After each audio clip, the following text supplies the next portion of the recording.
Hello সবাইকে, আজকে আমরা গেছিলাম শ্যামসুন্দরী মায়ের কাছে। তোমরা আমার আগের পোস্টটা দেখে অনেকেই জিজ্ঞেস করেছো দিদি কিভাবে যাব। তোমাদের একটা ইজিয়েস্ট ওয়ে বলে দিই। দেখো ওদিকটা হাওড়া, এটা হাওড়া থেকে শিয়ালদা।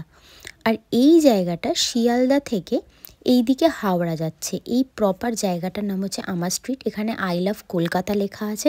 তোমরা হাওড়া থেকে যে কোনো শিয়ালদার বাস ধরে আমার স্ট্রিট নামবে।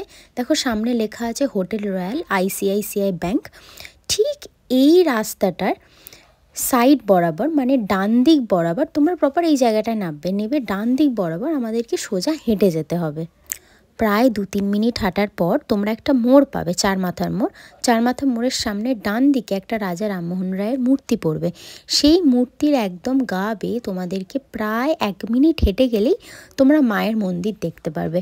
আজকে ভীষণ ভিড় হয়েছিল, প্রায় 8 ঘন্টা দাঁড়ানোর পর পুজো দিতে পেরেছি। তোমরা বাড়ি থেকে মায়ের জন্য আতপ চাল, কলা, ডেয়ারি মিল্ক, ফ্রুটি আনতে পারো। আর নয়তো মায়ের মন্দিরের ঠিক পাশেই এই দোকানটা আছে, এই দোকানে ডালি, ফুল, মোমবাতি সব কিছু পাওয়া যায়।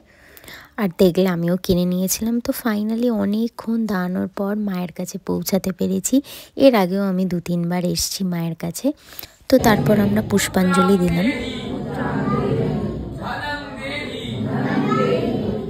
এখানে মাকে বাচ্চা রূপে পূজিত করা হয়। আর মায়ের সন্ধেবেলায় অন্ধকারে আরতির সময় যখন কোনো ভক্ত মাকে যা চায় সেই সময় মা নাকি কাউকে ফিরিয়ে দেয় না।